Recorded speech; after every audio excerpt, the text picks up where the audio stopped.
Bismillahirrahmanirrahim. Assalamualaikum warahmatullahi wabarakatuh. Alhamdulillahirabbil alamin wa bihi nasta'in ala umurid dunya waddin. Wassalatu wassalamu ala asyrafil anbiya'i wal mursalin sayyidina wa nabiyyina Muhammad sallallahu alaihi wasallam. Terima kasih atas kesempatan yang diberikan kepada saya sehingga saya bisa mempresentasikan hasil daripada research saya terkait ujian akhir semester hukum kepailitan.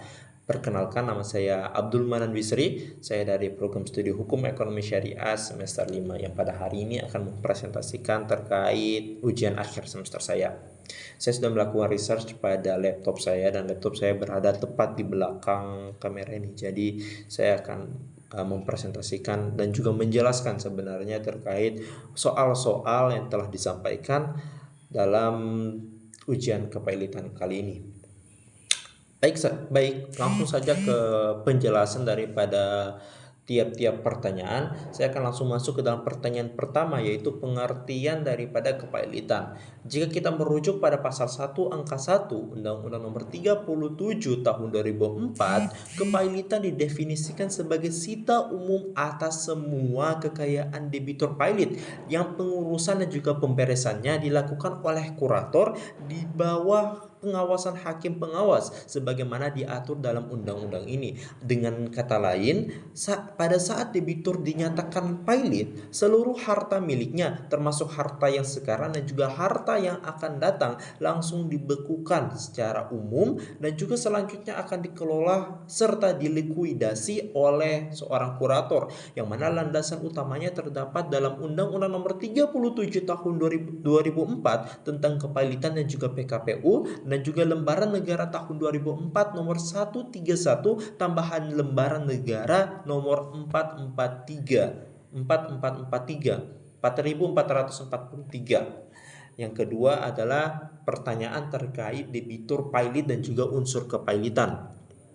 Debitur pailit adalah debitur yang sudah dinyatakan pailit oleh pengadilan, yang mana definisi ini tercantum dalam pasal 1 angka 4 Undang-Undang Nomor 37 Tahun 2004 yang menyatakan bahwa debitur pailit adalah debitur yang sudah dinyatakan pailit dengan putusan pengadilan. Dengan kata lain, debitur pailit hanya akan terbentuk setelah adanya putusan daripada pengadilan yang menyatakan kepailitan tersebut.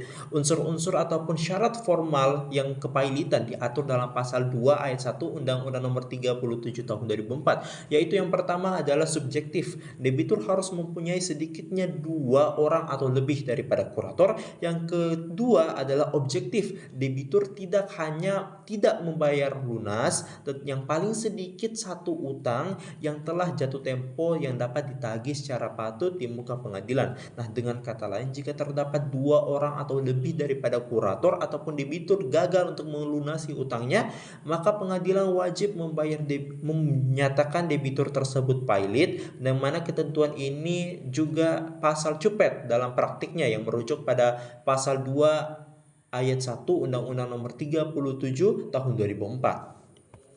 Selanjutnya adalah pertanyaan yang ketiga, yaitu kurator dan juga macam-macamnya. Jika kita merujuk pada pasal 1 angka 2 Undang-Undang Nomor 37 Tahun 2004, kreditur adalah seorang atau orang perseorangan atau badan hukum yang mempunyai piutang karena perjanjian atau undang-undang yang dapat ditagih di muka pengadilan. Dengan kata lain, kreditur adalah pihak yang berhak untuk menagih utang debitur berdasarkan UU Kepailitan yang ditambah oleh ketentuan KUH Perdata, yang mana terdapat 3 jenis daripada kreditur utama dalam kepailitan, yaitu yang pertama adalah kreditur preference atau prioritas, yang mana kreditur yang mempunyai hak istimewa mendapatkan pembayaran yang didahulukan karena sifat piutangnya. Contoh tipikalnya adalah hak upah buruh yang termasuk kategorinya adalah hak istimewa umum ataupun tagihan pajak negara. Hak-hak preferen ini diatur dalam pasal-pasal khusus, misalnya pasal 1134 KUH Perdata dan juga UU tertulis seperti UU Ketenagakerjaan. Kreditur preferen ini memperoleh hak prioritas dalam urutan pembayaran oleh kurator. Yang kedua adalah kreditur separatis. Kreditur separatis adalah kreditur yang memegang jaminan kebendaan, fidusial, gadai, hak tanggungan, hipotek, resi gudang, dan lain sebagainya atas piutangnya. Mereka berhak untuk mengeksekusi agungan secara tersendiri tanpa menunggu pembagian umum. Selanjutnya, mereka menagih kekurangan sebagai kreditur konkuren jika hasil penjualan agungan tidak mencapai, yang mana secara praktis setiap piutang yang dijamin harta benda masuk golongan separatis. Yang ketiga adalah kreditur konkuren atau pesaing. Nah, kreditur ini tidak memiliki jaminan kebendaan signifikan atas piutangnya.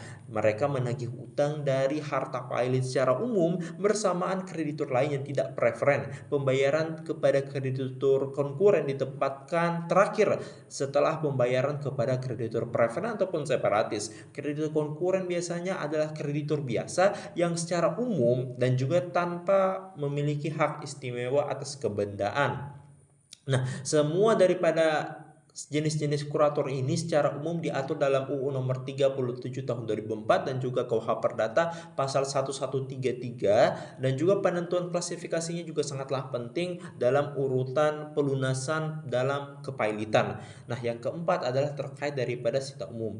Sita umum adalah sebuah penyitaan menyeluruh terhadap semua harta kekayaan debitur pilot. Undang-Undang Nomor 37 Tahun 2004 mengandung asas bahwa saat putusan pilot dibacakan, seluruh harta debitur baik yang ada pada saat itu maupun yang akan datang secara otomatis menjadi double pilot di bawah pengurusan kurator. Yang mana istilah sita umum menunjukkan bahwa tidak perlu adanya perintah pengadilan secara langsung ataupun terpisah untuk menyita asetnya. Begitu pilot, penguasaan dan juga pengelolaan harta harus dialihkan kepada kurator. Landasan hukumnya terdapat dalam pasal 1 angka 1 Undang-Undang Nomor 37 Tahun 2004 yang menyatakan bahwa kepailitan sebagai sita umum. Dengan mekanisme sita umum ini, debitur kehilangan hak pengelolaan hartanya sehingga mencegah debitur menggadaikan ataupun menghilangkan asetnya setelah ternyata terjadi kepailitan.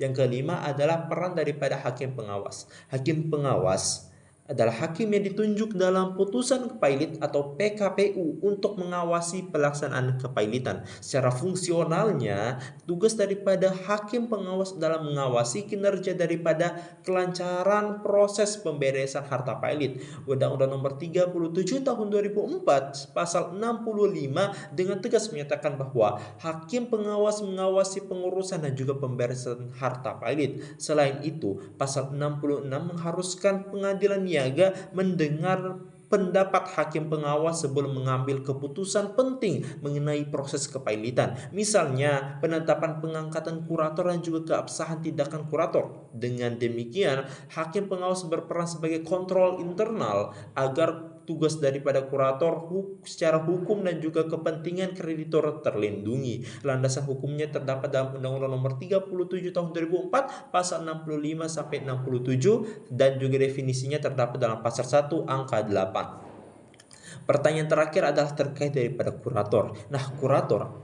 adalah lembaga resmi atau balai harta peninggalan atau BHP atau bahkan juga orang perseorangan yang diangkat oleh pengadilan dalam putusan pailit untuk mengurus dan juga membereskan harta debitur pailit di bawah pengawasan hakim pengawas. Definisi ini sesuai dengan pasal 1 angka 5 Undang-Undang Nomor 37 Tahun 2004 yang mana tugas pokok daripada kurator meliputi inventarisasi harta pailit, pengelolaan usaha debitur jika dimungkinkan, penjualan aset, dan juga distribusi hasil penjualan kepada kreditur sesuai dengan urutan prioritasnya.